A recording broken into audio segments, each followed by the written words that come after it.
Okay, a reminder of what we're doing. We've got this region under a curve from A to B.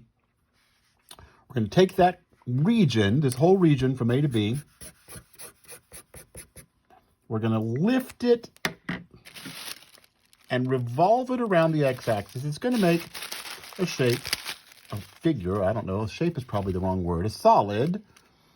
So there's that figure region, and I rotate it around its axis. And it makes this solid kind of teardroppy shape. And I want to know the volume of that solid. And so what I'm doing is I'm kind of following the pattern we set when we found areas. I'm looking at a single rectangle. And that single rectangle, if I revolve it around the axis, it's going to form something that looks like that, a small, really short cylinder on its side, right? It's a cylinder on its side, really short. I mean, and the volume of any cylinder is pi r squared h.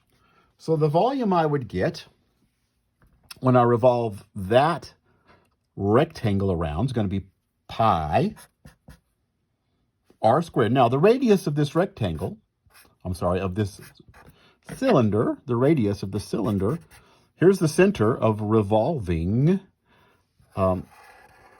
is the function value. So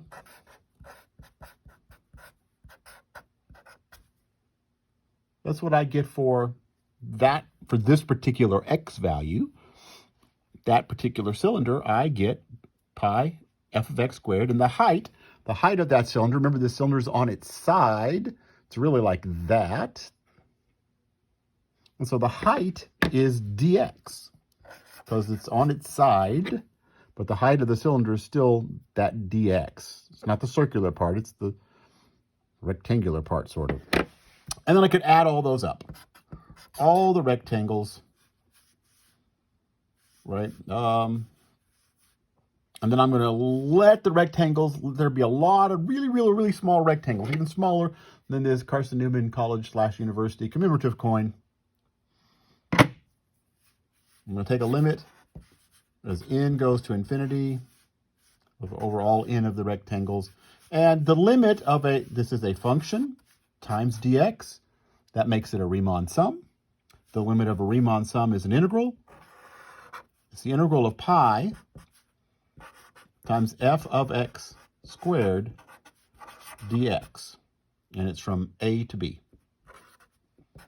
And that will be the volume of that particular solid of revolution using tiny little disks.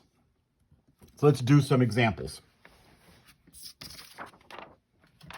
First example.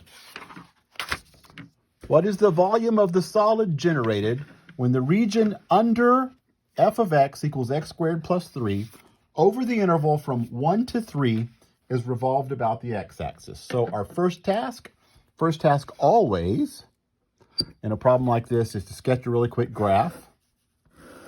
F of x equals x squared plus 3. Folks, you could use your calculator. X squared plus 3. It's a parabola. It's probably more narrow than that. From 1 to 3, scale, not very good here. I'm not doing a good job of drawing to scale.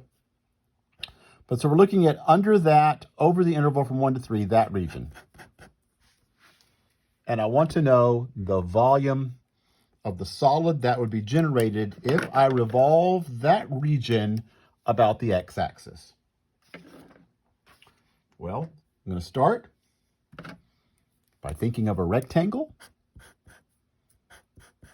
Real tiny rectangle. Revolve that rectangle.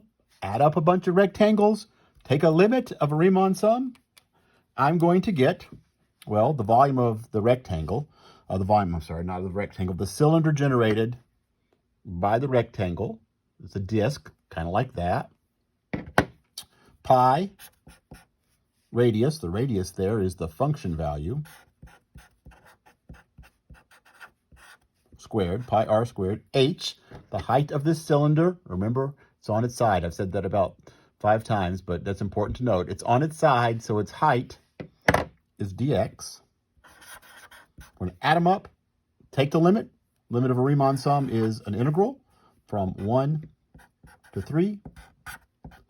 That would be the volume of that solid.